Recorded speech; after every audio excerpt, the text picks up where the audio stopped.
Bienvenidos a Voces en Construcción, el podcast de M2 Desarrollos donde ponemos en común ideas, experiencias y desafíos que hacen crecer nuestra industria. Bienvenidos a una nueva edición de Voces en Construcción.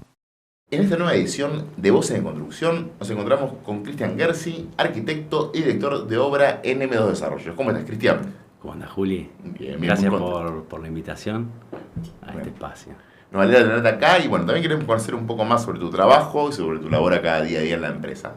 Pero me gustaría primero remontar un poco al pasado y saber, ¿no?, cómo nació tu educación. O sea, si recordás algún momento, algún proyecto, alguna experiencia que te haya marcado al inicio, que vos decís, che, quiero ser arquitecto. Sí, yo creo, esto siempre parece una broma, pero creo que está en mi ADN, ¿no? Claro. Bueno, mi viejo es ingeniero en obra, en construcción. Mis dos tíos también arquitectos y muy cercanos a mí. Mi vieja también estuvo relacionada a la arquitectura y después un poco se recibió en Bellas Artes, con lo cual de todos lados me traspasa un poco el amor al arte, a la arquitectura y por mi viejo un poco a la obra. Claro. Porque, nada, desde chico lo acompañaba. ¿Recordás el primer día que fuiste a una obra? Sí. ¿Cómo fue la experiencia? No. Y aparte me gustaba el tipo, el modus operandi de mi viejo, porque era el auto, era parar en la obra. Y bueno, y yo lo veía que se reunía con gente, íbamos, recorríamos. Se juntaba, ahora con el tiempo entiendo que eran contratistas. Claro. Y se juntaba ahí, y bueno, decidían cosas, y de ahí iba a otra obra y hacía casi el mismo ejercicio en varias obras. Y después siempre terminaba en un cafecito en la esquina que le decía la oficina técnica.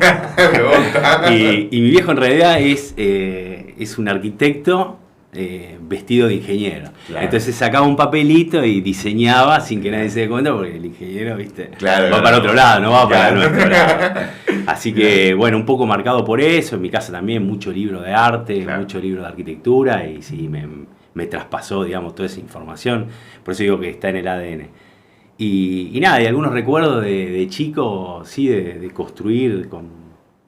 Había unos mis ladrillos, no sé si... Sí, bueno. No, yo soy un poco más veterano. No, pero me acuerdo. Eran como unos Legos. Sí, claro, que podemos comprar. Lado B. Claro, sí.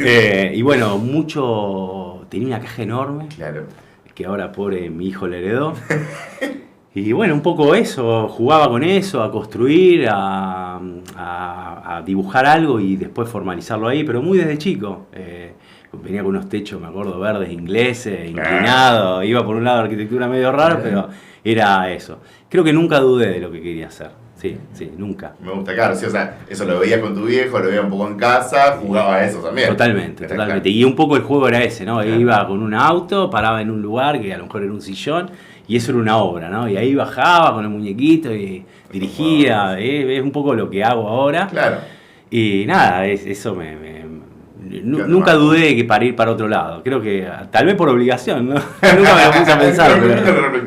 pero sí, algo que creo que lo llevo en el ADN. Hermoso. Bueno, y cuando entraste a la empresa, ¿qué expectativas tenías y qué encontraste después en el día a día? Bueno, hace mucho que estás acá también, ¿cómo fue variando tu función, tal? Sí, en realidad yo digo, soy un privilegiado porque siempre trabajé de esto. Claro. No tuve otro trabajo. Es más, en la secundaria seguí técnico constructor, que estaba ligado con la construcción, y antes de recibirme en la secundaria ya empecé a trabajar, ya tuve mis primeros trabajos. Yo siempre digo, esos trabajos que no le gustan a nadie, los hacía yo, ¿viste? Eso, no, dáselo a Y ahí entraba yo con toda la expectativa, ¿viste? A trabajar, era cambiar 3 cerámicos y poner 2 inodoros. Claro, me gustaba. Claro. Entonces siempre seguí en obra y terminé la secundaria, empecé a trabajar. Y bueno, y Rosario también se expandió de una forma que nos permitió a muchos arquitectos de esa época poder trabajar en todo la periferia de Rosario. Se abrió mucho trabajo en Roldán, en Funes. Que fue el momento que se empezó a hacer toda la expansión de Rosario, y un poco más sano. Y entonces había mucho trabajo, había mucha vivienda familiar, digamos, muchas casas. Y bueno, empecé a trabajar, es más, empecé trabajando también con Charlie, con mi hermano, con Carlos, que obviamente está acá.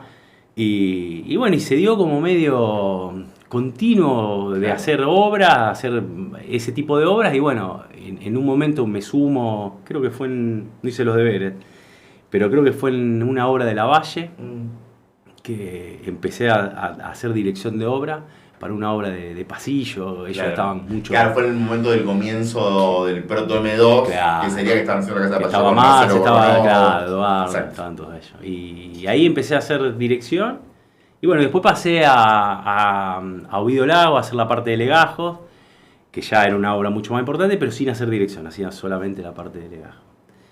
Y continué con Junín, que ahí sí ya tuve que hacer la parte de proyecto y la parte de legajo. Claro. Y era un poco más parecido, o sea, ya sumaba, era una escala mayor a lo que venía haciendo, y fue un poco un cambio de paradigma en entender cómo eran los edificios y cómo eran las viviendas, ¿no? Claro. Primero porque, más allá, o sea, uno cuando hace un proyecto o la ejecución de una casa, está pensando en el cliente, lo tenés mano a mano, podés discutir. Sí, podés conversar las cuestiones, cada vez tenés que imaginarte el cliente. Y acá tenés que imaginar, claro. Cómo va a habitar cada uno, como es una familia, un tipo solo. Totalmente, no hay respuesta, no hay mucha respuesta en el programa. Che, bueno, ¿qué rango etario hay? Claro. No, yo qué sé, el que venga. Bueno, y eso fue como un cambio para mí, que me fui adaptando porque la obra me lo permitió, era una obra chica, era una obra de 6 pisos, Junín. Eran como 6 casas, le llamé yo, como 6 casas en altura. Claro. Entonces, dentro de todo, me fui acomodando. Claro, puede ser como el proceso ese que venía más de casa, cuando estabas afuera, a lo que son los proyectos ahora, que bueno, venís haciendo dirección de obra de una sola bastante grande. Y después vino Salta y Caferata, y ahí sí, claro. Y ahí, bueno, entendí un poco que, primero que se necesitaba un equipo de trabajo, por eso me encantó sumarme, porque era diferente el ejercicio de la profesión. Y aparte porque era una obra mucho más importante. Ahí yo siempre cuento la anécdota, llegué medio contrariado a mi casa ese día. Sí. Y había hablado con Carlos, con mi hermano, y me dijo, me gustaría que proyectemos, bueno, que esté en el equipo. Y la verdad que estaba muy contento, pero llegué a mi casa muy preocupado. Mi mujer ¿pero por qué estás tan preocupado? Digo, no, la verdad que, nada, soy parte del equipo que vamos a hacer la obra de Salta y Caferata. Pero felicitaciones, qué bueno. Claro. No, es un montón, es una responsabilidad enorme todo eso. Sí. Y bueno, un poco esa es el paradigma que tiene esta profesión, ¿no? Es la alegría por hacer algo, pero todo el estrés y la preocupación por hacerlo también. Sí, ¿no? Que no es un proceso aparte. Claro. Sí, aparte de un proceso que por más que usted lo trabaje muy bien siempre de la previa, todo, siempre hay que llega tarde algo, que el hormigón que está y cuando te acordás, siempre están muy al límite en cuanto al estrés, digo, ¿no? Sí, totalmente. Mucha decisión en el momento, tenés que estar muy avispado. Sí, no, y aparte hay definiciones técnicas que hay que no tomarlas en el momento, pero hay que tomarlas y bueno, son decisiones que después al final del proyecto se nota si salieron bien o mal, digamos. Y encima es para gente que tampoco sabés, como que no sabés bien el programa de quién lo va a habitar. Sí, pero bueno, yo siempre digo, es la profesión que uno eligió. Me gusta. Bueno, te voy a preguntar, o sea, ¿qué valores pensás que son claves para que una obra funcione bien desde el arranque hasta la entrega? O sea, ¿qué es lo importante para que la obra, desde que su comienzo hacia su final, funcione? Que vaya para adelante. ¿Cuáles son los valores? Sí. Y yo creo que un poco el principal es la responsabilidad sobre todo en la desarrolladora, por la escala de las obras, y o sea, pensando en el producto final, sí, me parece que la responsabilidad es el valor número 1, o el más importante, y yo creo que el compromiso también. El compromiso, bueno, acá hay gente que trabaja, que yo aprecio muchísimo, y es también el compromiso con ellos, ¿no? Para poder entregar el edificio, la obra o lo que sea de la mejor forma, digamos. Y lo digo por mí y por todo el equipo que integra esto. Y no solo desde la parte de arquitectura, porque lo veo en todo. De la parte, estos son proyectos muy grandes. Claro. Sí, implican un montón de gente, un montón de áreas. Exacto. Y yo más que nadie lo sé porque vuelvo a lo mismo. Un baño lo hace uno, una casa más o menos lo podés hacer, pero esto es imposible. Entonces es la responsabilidad de todo el equipo, desde los chicos de venta, la parte administrativa. Sí, es como poder eso, sabiendo que hay responsabilidad, poder reposar tranquilo, que sabiendo que no va a haber patas flojas en el proceso. Sí, y el compromiso. Claro, exactamente. Y después, bueno, digamos, en la parte de la arquitectura, obviamente en la parte técnica de los jefes de obra, digamos, tener coherencia en la toma de decisiones, estar técnicamente preparado, me parece que eso es muy importante, sobre todo en la jefatura de obra, y también en el legajo, ahora como se está trabajando, digamos.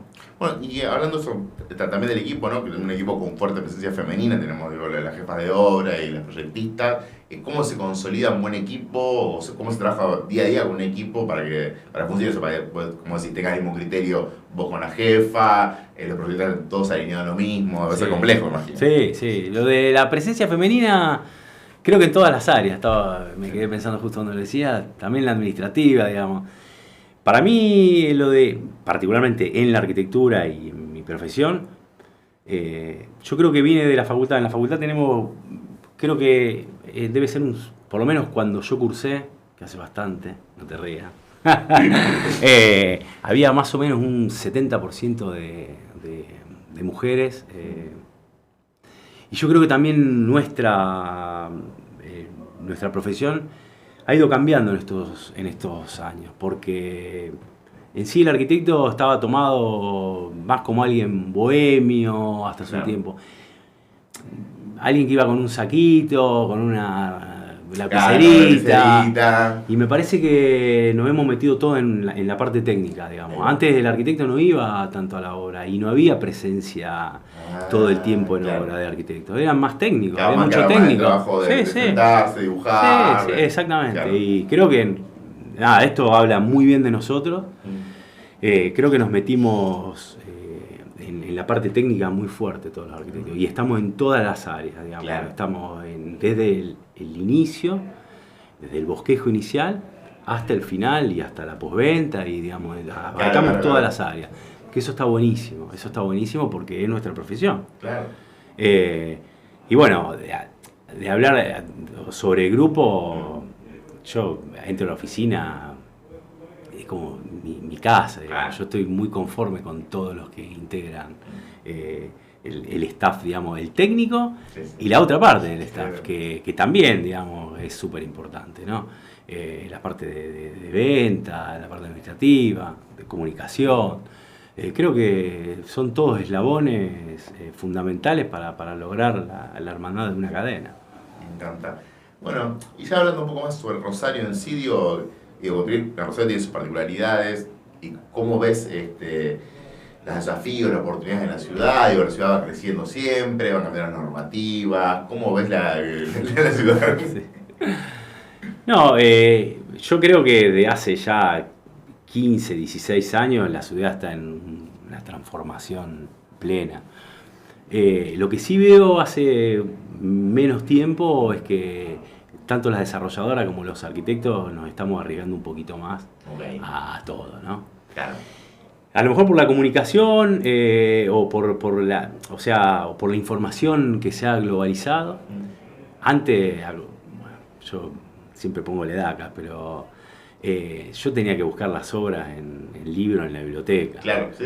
Y no tenía tanta información. O había que, el que tenía mucho dinero viajaba. Claro, el acceso estaba más limitado o alguien que te podía traer la información de afuera, o podía viajar, o una biblioteca cerca, o lo que sea. Totalmente. Sí. Ahora hay mucha información. Yo creo que eso nos subió la vara a todos. Y al consumidor final también, Claro. Porque el consumidor final dice, che, esto me gusta. Yo vi esto. No me gusta este ladrillo así. Yo quiero esta terminación. Claro. Y creo que eso es un campo libre para los nuevos desarrollos y para arriesgar un poquito más. Y a su vez creo que, como dije antes, la ciudad se fue expandiendo y en esa expansión ya no buscan solamente el centro como era hace muchos años. Claro. Se va diversificando en distintas zonas. Hay muchos desarrollo o desarrolladora que buscan a lo mejor Fisherton. O nosotros tenemos proyectos bastante excéntricos, pero también está Fisherton. Sí, sí.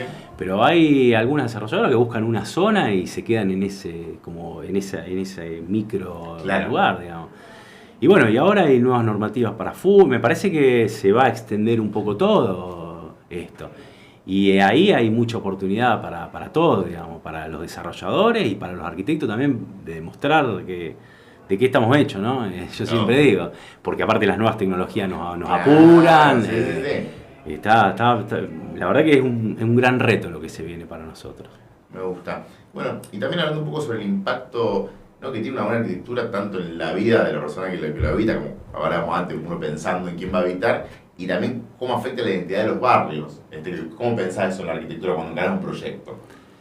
Mira, ¿cómo afecta la vida? Sí, estoy totalmente de acuerdo que le afecta directamente al consumidor final, al usuario. Por eso a veces al proyecto se le pone tanto énfasis y también al programa, ¿no? Empezar a pensar en el programa, para quién es y cómo se arma. Más allá de la unidad funcional, lo que está pasando ahora también es con los amenities o los espacios comunes. Es como que también uno integra esa célula que tiene en el departamento, de la unidad funcional, cómo se integra después, porque son lugares sociales en realidad. Entonces, ¿cómo querés que esa gente del edificio se integre socialmente? Para mí también eso se está modificando. Me gusta, sí. Y cada vez se está agrandando más, porque muchos desarrolladores, muchos arquitectos ya están pensando en ese lugar. No solo en el lugar propio de donde uno vive, Claro. que en realidad el arquitecto trata de mejorar eso, Sí. dándole función. Yo a veces digo, nosotros pensamos hasta el último milímetro del Sí. lugar para darle alguna Sí. algún funcionamiento. Sí, hay lugares que a mí me pasa eso, que cuando ves digo, mira que ahí lo aprovechaste este lugar para guardar. Claro, exactamente. Un museo que quizás en otro lugar estaría desaprovechado, en mi propia casa, y cuando mira que bien que acá puedo guardar esto, guardar Claro, lo otro. sí, hasta en las nuevas tecnologías, digamos, donde enchufamos Claro. las cosas. Es necesario a lo mejor otro tipo de... Y esta tendencia tecnológica así en los M2 aplicada, ¿no? Como tenemos los porteros con BTO, etcétera. ¿Cuál es la que más te gusta? ¿Cuál es la que más te sorprendió? ¿Te gustó aplicar? No, me parece que una de las más útiles, la parte de seguridad, tiene un desarrollo enorme, que yo creo que la gente no lo alcanza a ver, porque como todo lo que es de emergencia o es algo no palpable o no físico, es como, claro, cuando tenés un problema lo empezás a ver. Y que en realidad una tendencia a no pensar en eso, es como la social, ¿viste? Como, no sé, yo no me he enfermado. Exacto, ahí tenés. O como el airbag. Claro. El airbag, sí, lo tengo, yo qué sé. Bueno, te salva la vida eso. Claro. Yo creo que la parte de seguridad se ponen muchos recursos. Claro. Y Digamos, la verdad que desde el comienzo de la obra, ya pensando, totalmente. ya en contacto con Totalmente, búnker. sí. Claro. Sí, no, y aparte todo un sistema de monitoreo. Me parece que eso es un gran cambio. Y bueno, y después, obviamente, algunas tecnologías que están empezando a aparecer y que nos van a sorprender. Me parece que de acá a 3, 4 años... Que va a seguir muy bien. Sí. Perfecto. Bueno, ¿qué consejo le darías a un joven profesional que quiere dedicarse a la dirección de obra? ¿Qué consejo le daría? Tal vez arrancaría un poquito antes. ¿Se puede arrancar antes? Que se reciba. Por supuesto. Yo le diría que tiene un poco que ver con lo que yo te contaba del arquitecto en sí, de la función del arquitecto.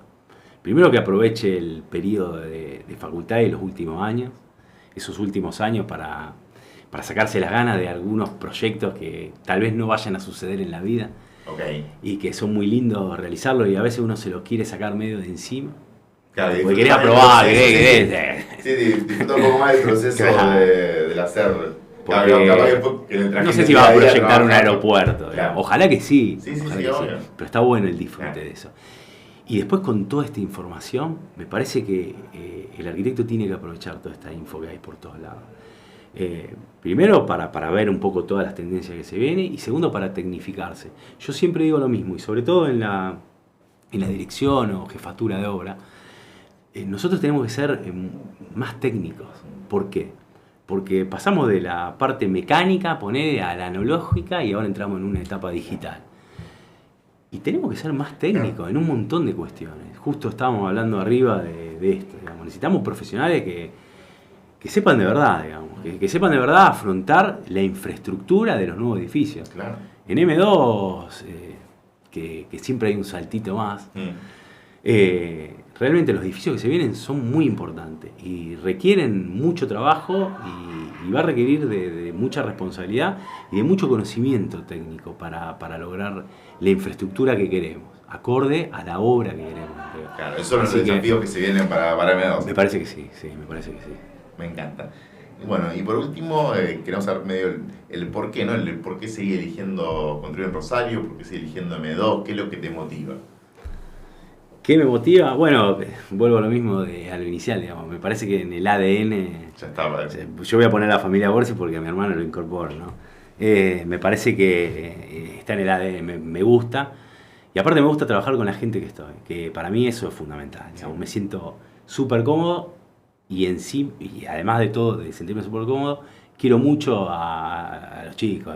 Obviamente mi hermano, Fede, Lucho, Marce, Eduardo, Ricardo, son todos chicos que... Sí, como una familia. Sí, para mí son parte de la familia, digamos. Y un poco eso, digamos, estar en el lugar que uno quiere, con pertenencia, y a su vez hacer lo que a mí me gusta. Y arriba, yo siempre digo, los chicos son toros, entonces el proyecto que traigan va a ser mejor, digamos, porque si con 4.000 metros no era suficiente y 13 pisos, nada, vamos a hacer de acá a 3, 4 años, vamos a hacer 2 torres. Siempre eso traen, ¿no? Siempre aspirando a más. Y para mi profesión no hay nada más lindo que eso, digamos. O sea, todos desafíos nuevos y con la gente que quiero. Perfecto. Cristian, muchas gracias. Bueno, muchas gracias a vos.